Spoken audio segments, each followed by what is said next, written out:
2022, 3:21 in the morning. A 911 call comes in from a luxury home outside Park City, Utah. Inside, a man lies motionless in bed. His name is Kouri Richins. He is 39 years old. By 4:58 a.m., he is pronounced dead. The cause, an autopsy will later reveal, is fentanyl, roughly 5 times a lethal dose. His wife, Kouri Richins, tells police she found him this way after sleeping in her son's room. Within 2 years, she will publish a children's book about coping with grief.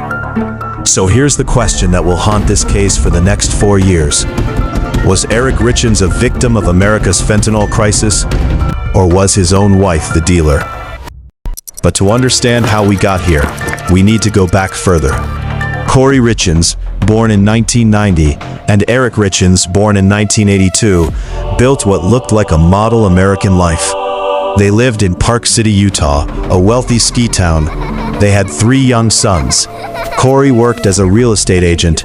Kouri ran a successful construction supply business. By 2021, though, prosecutors say Kouri's side venture, flipping homes, was bleeding money. She was, according to court testimony, obsessed with appearing wealthy. Behind the curated image, the debts were piling up. This was not a sudden crisis. This was a slow-motion collapse, hidden behind a smile. Now here is the power move. On Valentine's Day 2022, prosecutors say Kouri attempted to poison Kouri for the first time. He survived. Weeks later, on the night of March 3rd, Kouri brought cocktails up to their bedroom. Then she left, telling investigators she went to sleep in one of her son's rooms. When she returned around 3 a.m., she said she found Kouri dead. The toxicology report told a different story. Fentanyl at nearly 5 times a lethal dose was in his system.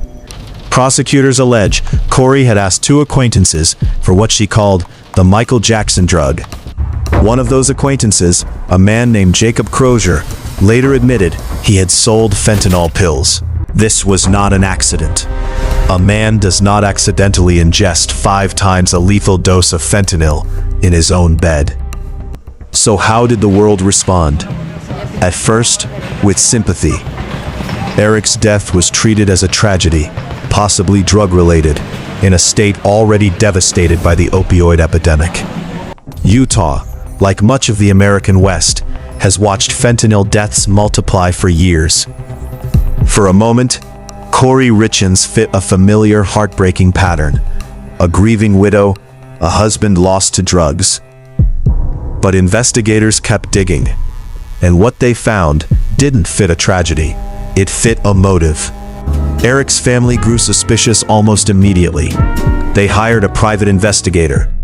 That investigator's work, combined with digital forensics, began building a very different picture.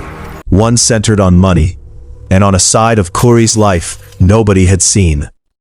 For more than a year, Kouri Richins was not arrested. She was free, raising her sons, and grieving publicly. On May 8, 2023, that changed. She was charged with aggravated murder. Here is the angle most coverage glossed over. While Kouri's family searched for answers, Kouri had written and self-published a children's book. Its title, Are You With Me? Its subject, Helping Children Cope with the Death of a Parent. She appeared on local Utah television to promote it, describing how she and her 3 sons were navigating grief together. At the time, she was already under investigation for his murder. But what the public didn't know yet was darker still. Phone records showed that just days after Kouri's death, Kouri texted a man named Riley Lauber, asking, quote, "Still have your hookup?"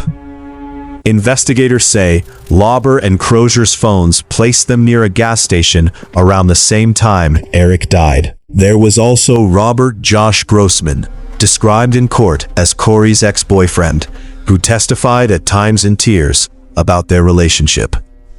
And then there was the money. Prosecutors say Kouri stood to gain from Kouri's life insurance. She was also charged with forgery and 2 counts of insurance fraud, separate from the murder itself. The timing was not a coincidence. A struggling business, an affair, a life insurance policy, and a husband who died of an overdose he had no history of. This is the 3-layer story underneath the headlines. On the surface, an opioid death in a wealthy ski town. Beneath that, a marriage collapsing under hidden debt and infidelity. And beneath that, the system itself, a fentanyl supply chain so accessible that a suburban mother in Utah could allegedly source a lethal dose through personal contacts. No cartel required. For American and British viewers, that's the part that should be unsettling. This wasn't a case of a criminal underworld. It was a normal neighborhood, a normal-looking family, and a drug epidemic so widespread it became, allegedly, a murder weapon of convenience. So what happened next? On February 23, 2026, Kouri Richins' trial began in Summit County, Utah. Over 13 days, prosecutor Brad Bloodworth called more than 40 witnesses. Defense attorney Wendy Lewis argued the state never proved exactly how the fentanyl entered Eric's body. They cannot tell you how Eric ingested that fentanyl, Lewis told the jury. They haven't done their job. But on March 16, 2026, after just 3 hours of deliberation, the jury found Kouri Richins guilty on all 5 counts: aggravated murder, attempted aggravated murder, and forgery and fraud tied to that life insurance policy. On May 13, 2026, what would have been Eric's 44th birthday, a judge sentenced Kouri Richins to life in prison without the possibility of parole. The judge called her too dangerous to ever be free. This was never really a story about fentanyl. It was a story about a woman who, prosecutors successfully argued, used a drug crisis as cover, twice, for personal gain. The real losers here are obvious: Eric Richins, his family, and 3 young boys who told the court they would feel unsafe if their mother were ever released. The supposed winner, Kouri Richins, gained nothing. She lost everything, permanently. But there is a wider loser too: public trust. A children's grief book, written by a woman under suspicion of murder, became a symbol of how easily image can be manufactured and how long it can hold before the truth catches up. So here's the question for you. Do you believe the justice system moved fast enough here? Or did Kouri Richins almost get away with it because no one wanted to suspect a grieving mother? Let us know in the comments what you think. And in the meantime, thank you very much for watching.